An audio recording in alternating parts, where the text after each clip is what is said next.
So this was pretty big. We had the Nike Justin start learning Portuguese. I don't know if Turbo Pulse is the key.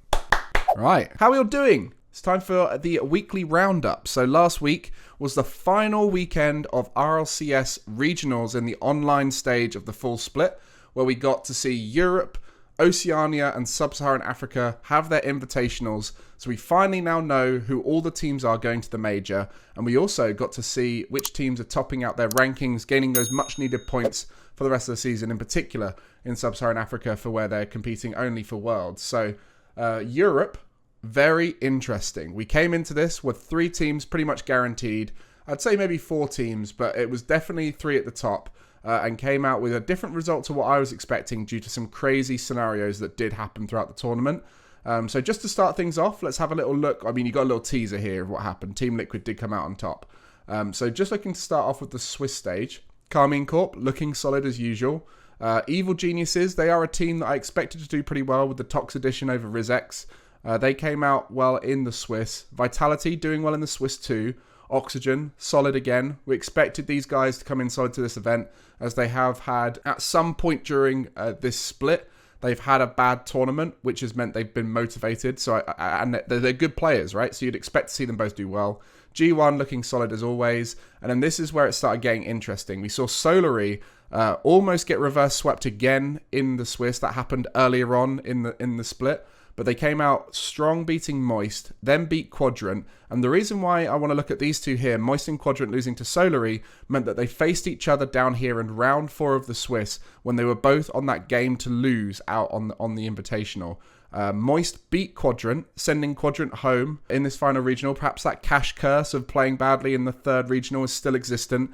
But Quadrant lost out to Solary, which sent them down to Liquid and then Moist. Like Liquid and Moist, hard matches, but that Solary loss, definitely not a good look for Quadrant and Moist.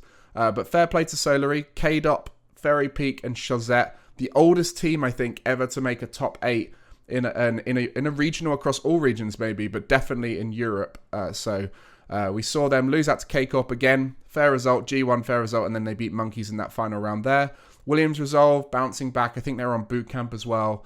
But you see here, Liquid beat BDS in that final round. Williams Resolve got beat BDS as well. So BDS not making the top 8, which was the biggest result of this tournament, which meant they were out of the running to make the major. So we won't be seeing BDS at the major. What we will be seeing is Team Liquid, who earned their spot by going all the way to the final and beating Carmine Corp. A team that I've been very critical of in the past. We'll definitely be analysing those. But Team Liquid, one of the fastest teams in Rocket League. We'll see how they've worked out how to combine that speed with structure. And they beat Carmine Corp in the final. Carmine Corp following a similar pattern, slightly different order, but similar pattern to Gen G over in North America of making every final and winning one of them. So the strongest teams from both Europe and North America have always made the final. So we'll see them compete against each other, hopefully at the major. So there we go. And you can see Solary and G1 beaten by Carmine Corp. Fair results there. Oxygen couldn't beat G1. Seems to be inconsistencies in Oxygen, but something we've got to look out for in the future. Evil Geniuses, Williams Resolve, probably one of the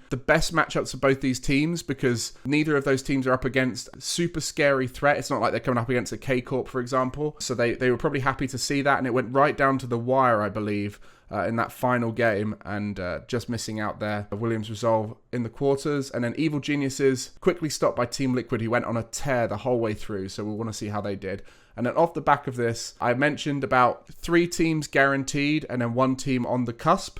Well, we looked at Moist. They didn't make it into the top 8, but through the results that happened in that top 8, Moist were able to make it. So Liquid and Moist are going to be joining Oxygen, Carmine Corp, and Quadrant. So Quadrant, despite a bad result in the final one, getting enough points early on. So our teams coming from Europe, as typical, they are very inconsistent, and we have varied results across the board.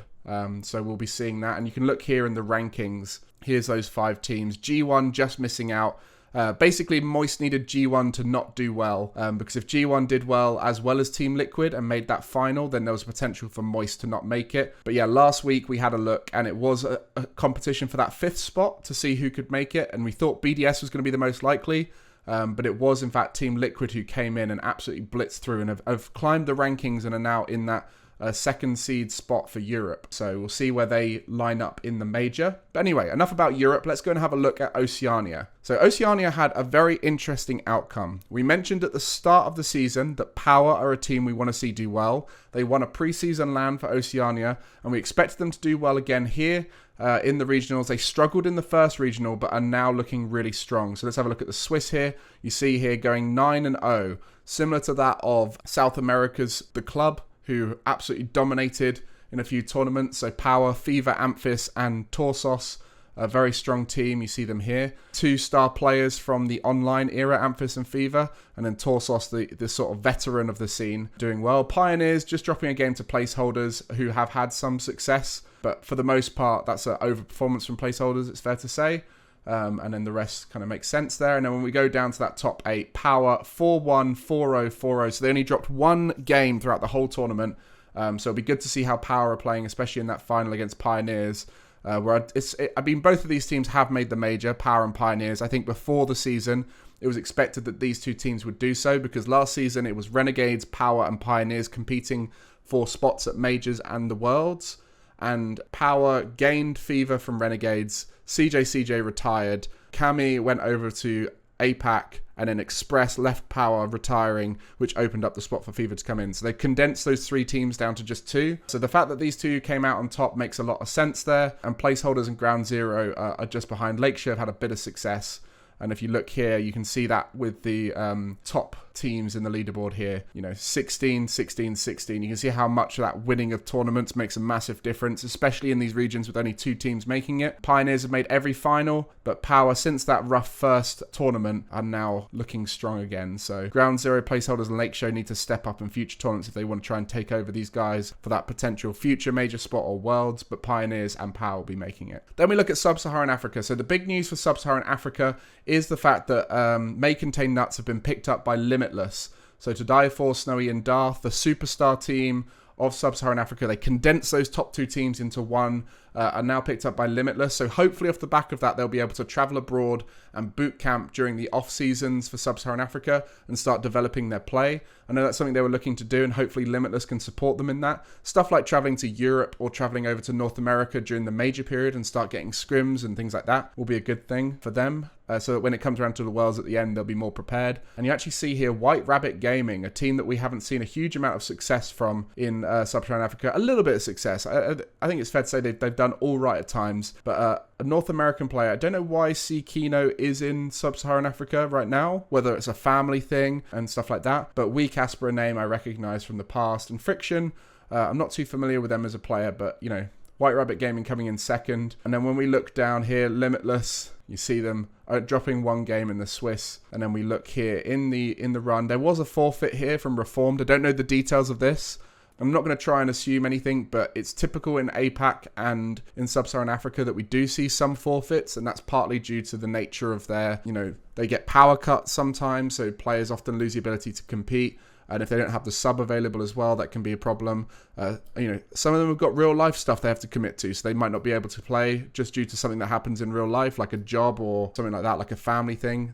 Obviously, Rocket League is a priority for a lot of players we see in Europe, North America, and some of the emerging regions. But in places like Sub-Saharan Africa and APAC, life comes first for some of these guys. So I don't know the real reasons for that, but Limitless did get that free win there, which they probably would have taken anyway. But Pirates XD getting upset by White Rabbit Gaming in the semi-final here meant that they went into that final against Limitless, and you can see pretty dominating performance there from Limitless. So that's Sub-Saharan Africa. Limitless undefeated so far. A variety of finalists across the board. So Orlando Pirates, ATK, and White Rabbit Gaming. The consistency from Reform to make those semi-finals every time. So we've got some multi-legged race here for these second spots, which is really interesting because we've got one team very much at the top of Sub-Saharan Africa, and then several teams that are trying to compete for that second spot to get to the wild card at Worlds. So there is some interest here in Sub-Saharan Africa. What this does mean now is we've got those top 16 teams for the major. So we can look here. These are your major teams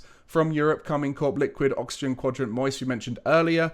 Gen G, Phase, Version 1, Space Station G2 were confirmed last week. So they're going to be joined by all the European teams. Oceania confirmed their 2 teams here. The Club, Team Secret confirmed last week. And then there's Falcons and APAC representative James Cheese, which were also confirmed last week. So we can now see the first rounds of Swiss here, as this is confirmed based off of the seeding, which is defined by last season's performance. So this means that Europe is number 1 seed thanks to BDS winning Worlds. So they'll play against APAC representative James Cheese, who are the bottom seed, and so on. And then you'll see here throughout an interesting matchups: FaZe versus Moist, that first EU versus North American matchup. Club versus KCP, getting that South America versus Oceania match should be interesting. Version 1 Quadrant, both quite defensive teams within their region with that pop-off player, Beast Mode versus Cash. Oxygen versus G2, a structured North American team who overdo offense versus a chaotic European team who overdo offense. So that's going to be an interesting one to see how they adapt to who they're playing against. And we already knew about SSG Falcons last week, as they were confirmed last time, but that's definitely a matchup that's big to watch. So lots of excitement here. What I will start to cover now with these weekly summaries as well is a little bit of news. So we'll look and see what happened during the week as well. So this was pretty big. We had the Nike FC Cup announced. So this is a really cool collaboration where we'll see all the different nationality of cars. So you can see here, you can rep your country. This will be creating some events going on, so stuff to look out for there. There's also some Cristiano Ronaldo stuff involved. So we might see Cristiano Ronaldo play Rocket League at some point. So that was that there. There's also this Shift tweeting out. So Furia, we know, didn't make the major after moving to North America. So what we want to see now is what happens with that team. And it seems like Kaio has been given the news that they might be needed to try out with other teams. And then consequently, players are starting to get contacted by Furia based off of Shift's tweet here, including players like Justin. A lot of people were saying, oh yeah, but Justin speaks Spanish, so it'll work. The Furia team speak Portuguese. They're Brazilian. So just because someone speaks Spanish, I don't know if that's going to be the connection. And it's going to be interesting because then that means, do they start doing English comms, or does Justin start learning Portuguese? I don't know. Like, it's going to be really interesting to see how that team changes. Maybe they try and bring someone over from South America to play for them. And it seems like Kaio is going to be trying to remain in North America, so he's going to have to start doing English comms. And yeah, it's all a very interesting, unique scenario here, which we don't know how it's going to work out. With the difference with CRR from Spain coming over to play with Complexity is that is a South American team from Spanish-speaking nations. So that combination of Spanish comms is possible there. Whereas Portuguese is less common internationally. So the only players I can think of are players like, I think Rise speaks Portuguese. Maybe if Liquid hadn't done well, maybe they'd have looked to get a Chronic because he's from Portugal. But the fact that Liquid have now done well means that option is no longer available. So really interesting scenarios here just based off of Liquid doing well. That means that Furia won't have as many options. And then the last thing here around Shift, Dark Zero, who failed to make the Invitational, so they're not even top 16 in in North America. They're going to be keeping Turbo Pulsar and looking to build a team around Turbo for the next split. And I can't even remember who was on that team. They're so forgettable, Dark Zero, because they just never quite made it through as expected. J-Pow and Zanil here. It's in the graphic. Why don't I just read? I could have sounded less dumb there at that moment. But yeah, Dark Zero not making it into the top 16 has meant they're going to have a complete rebuild. I don't know if Turbo Pulsar is the key. It could be an interesting decision. I mean, Turbo Pulsar has that veteran status, but he's always been that player where you're unsure if he's quite good enough for the current speed and mechanical nature of the game. But we'll see. Maybe that's something that they can find some mechanical players to play around him and work that one out. But at the end of the day, we have our major competitors, and that's what's the most exciting thing about this week, is we now know what's going to be happening in the future. For those of you who watch my content, you might be thinking, what are you going to do? What are you going to analyze? Well, I'm going to analyze stuff from the past and stuff from the future. So I want you guys in the comments and in the Twitch chat right now to let me know what you want to see. I can put the chat up again here. I want you guys to all let me know what you want to see. I'm going to do a little bit more of the Play Like a Pro stuff. We'll look at some historical events in history, particular moments, maybe the finals from every Worlds in the past, and see how things have changed over time. But let me know what you want to see, and let me know who you think is going to do well at the major.